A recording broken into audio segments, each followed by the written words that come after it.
नमस्कार, ADR story channel में आपका स्वागत है। आप लोग ये कहानी कहाँ-कहाँ से देख रहे हैं, नीचे कमेंट करके ज़रूर बताएं। हमारी आज की कहानी है बहुओं के अवगुण। कहानी अच्छी लगे तो वीडियो को लाइक और शेयर ज़रूर करें। बहू कहाँ मर गई? अंदर से आवाज़ आई, जिंदा हूँ माँ जी। तो फिर मेरी चाय क्यों अभी तक नहीं आई? मैं मंदिर से पूजा करके कब से आई हूँ। हाँ माँ जी, मैंने देखा है आप मंदिर से आ चुकी हैं, लेकिन अभी चाय नहीं हुआ था। 2 मिनट रुकिए, मैं ला रही हूँ माँ जी। बहू चाय के साथ पापड़ भी तल के ले आई। सास ने कहा, तेल वाले सामान खिला खिला कर मारेगी क्या? बहू ने कहा, ठीक है माँ जी, फिर इसे ले जाती हूँ। तभी सासू माँ झट से बोली, रहने दे, अब तल दिया है तो खा ही लेती हूँ। सास ने पापड़ उठाए और कहा, ये कच्चे कच्चे पापड़ तल कर ले आई है। बहू आंखों में आंसू लिए बोली, माँ जी मुझे खाना बनाना है, मैं जाती हूँ।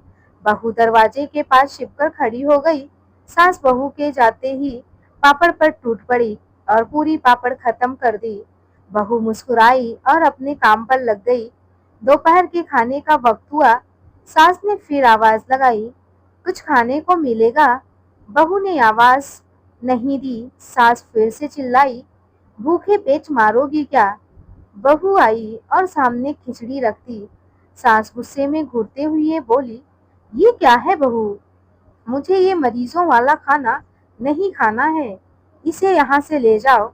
बहू ने कहा, आपको डॉक्टर ने दिन में खिचड़ी खाने को कहा है, खाना तो पड़ेगा ही। सास मुंह बनाते हुए, हाँ हाँ तू मेरी माँ बन जा। बहू फिर से मुस्कुराई और खाना दे करके वहां से चली गई। दूसरे दिन सोमवार को घर में पूजा थी, इसलिए बहू जल्दी जल्दी सारा काम निपटाकर सोने चली गई। बहू सुबह 4 बजे से उठ गई। पहले स्नान किया, फिर फूल लाई, घर की साज सजावट की, भगवान को चढ़ाने के लिए माला बनाई, रसोई साफ की, नाश्ता और प्रसाद बनाया। सुबह के 9 बज चुके थे। अब सास भी उठ चुकी थी। वह नहा धोकर तैयार होने चली गई। बहू अब पंडित जी के साथ भगवान जी के वस्त्र तैयार कर रही थी। आज ऑफिस की छुट्टी भी थी। उनके पति भी घर पर थे। पूजा शुरू हुई। सास चिल्लाती, बहू ये नहीं है, वो नहीं है। बहू दौड़ी दौड़ी आती और सब करती। अब दोपहर के 2 बज गए थे। आरती की तैयारी चल रही थी। पंडित जी ने सबको आरती के लिए बुलाया और सबके हाथों में थाली दी। जैसे ही बहू ने थाली पकड़ी, थाली हाथों से गिर गई। शायद खाना बनाते हुए बहू के हाथों में तेल लगा था, जिसे वो पोंछना भूल गई थी। पूजा में आए सभी लोग तरह तरह की बातें करने लगे।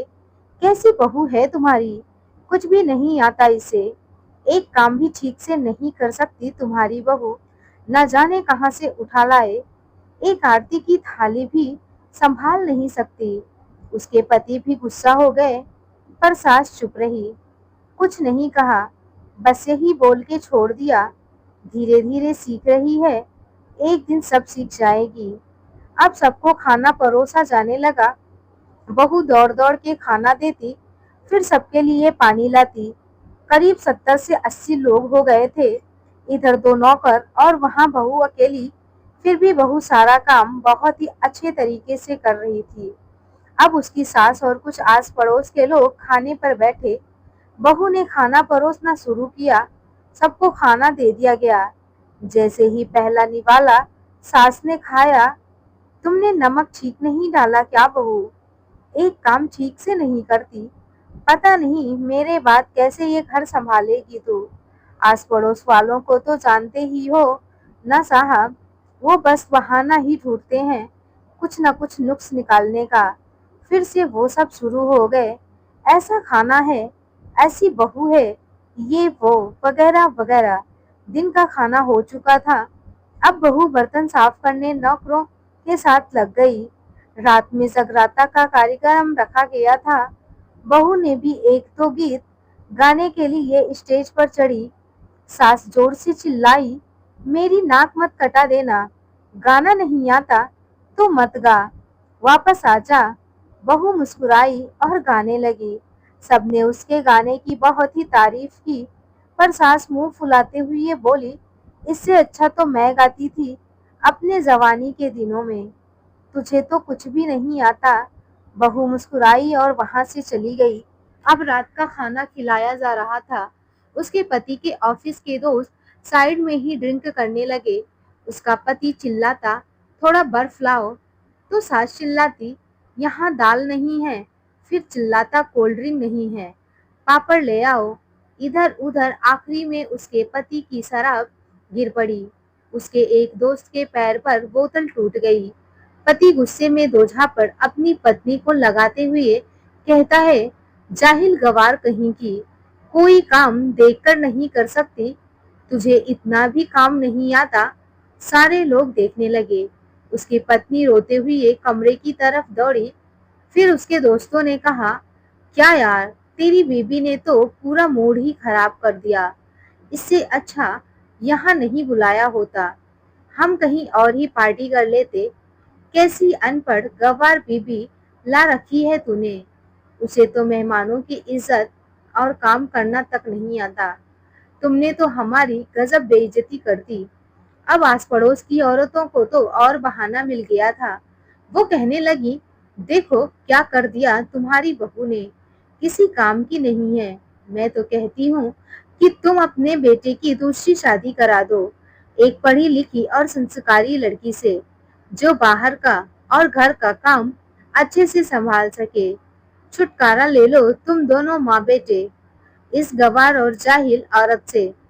सास उठी और अपने बेटे के पास जाकर उसे थप्पड़ मारा और कहा, हरे नालायक, तुमने मेरी बहू को मारा, तेरी हिम्मत कैसे हुई, तेरी टांगे तोड़ दूंगी।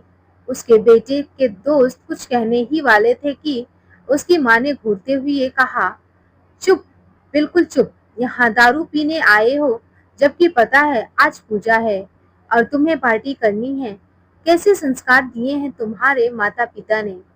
और किसने मेरी बहू को जाहिल गवार बोला। जरा इधर आओ, चप्पल से मारूंगी अगर मेरी बहू को किसी ने एक भी शब्द गलत कहा तो। अरे नालायक, तूने उस लड़की को बस इसलिए मारा कि तेरी शराब की बोतल टूट गई। अरे नालायक, तुझे पता भी है कि वो बच्ची सुबह 4 बजे से उठी है, घर का सारा काम कर रही है, ना सुबह से नाश्ता किया, ना दिन का खाना खाया, फिर भी हंसते हुए, सबकी बातें सुनते हुए, ताने सुनते हुए घर के काम में ही लगी रही। तेरे यार दोस्तों को वो अच्छी नहीं लगी। जूते से मारूंगी तेरे दोस्तों को जो कभी उन्होंने ऐसा कहा। उसके यार दोस्त चुपके से वहां से खिसक लिए। अब सास बहू के कमरे में गई और बहू का हाथ पकड़कर उसे बाहर ले आई। सबके सामने कहने लगी, किसने कहा था अपनी बहू को घर से निकाल के दूसरी बहू ले आना। जरा सामने आओ। कोई सामने नहीं आया। फिर सास ने कहा, तुम जानते भी क्या हो इस लड़की के बारे में।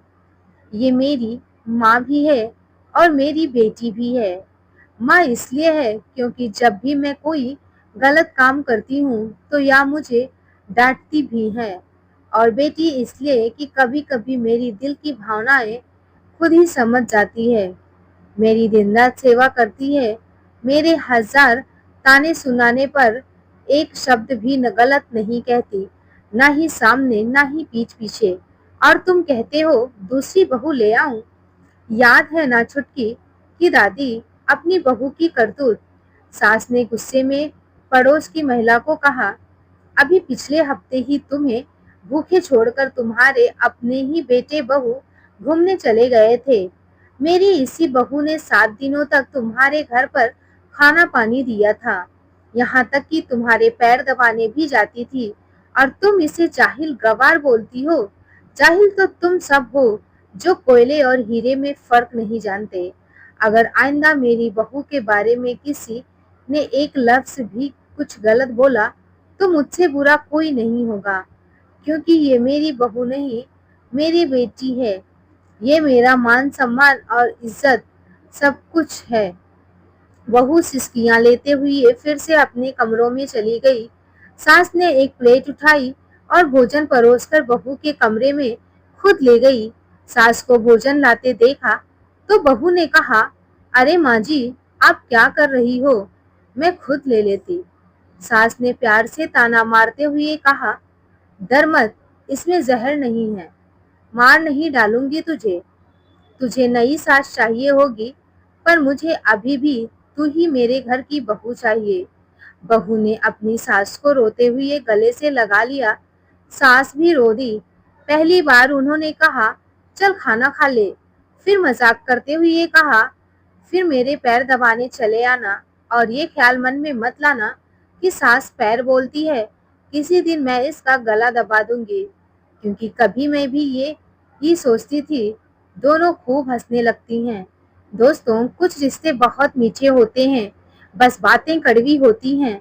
बस अपना प्यार साबित करने के लिए कुछ तरीके अलग होते हैं। हमें उन्हें गलत नजरिए से नहीं देखना चाहिए, क्योंकि मन में गलतफहमी रखने से रिश्ते खराब हो जाते हैं। दोस्तों, आपको ये कहानी कैसी लगी? नीचे कमेंट करके जरूर बताएं। कहानी अच्छी लगी हो तो वीडियो को लाइक और शेयर जरूर करें। इसी तरह की और भी बेहतरीन कहानी को देखने के लिए चैनल को सब्सक्राइब करना बिल्कुल ना भूलें। आइए मिलते हैं एक और बेहतरीन और प्रेरणादायक कहानियों के साथ। बहुत बहुत धन्यवाद।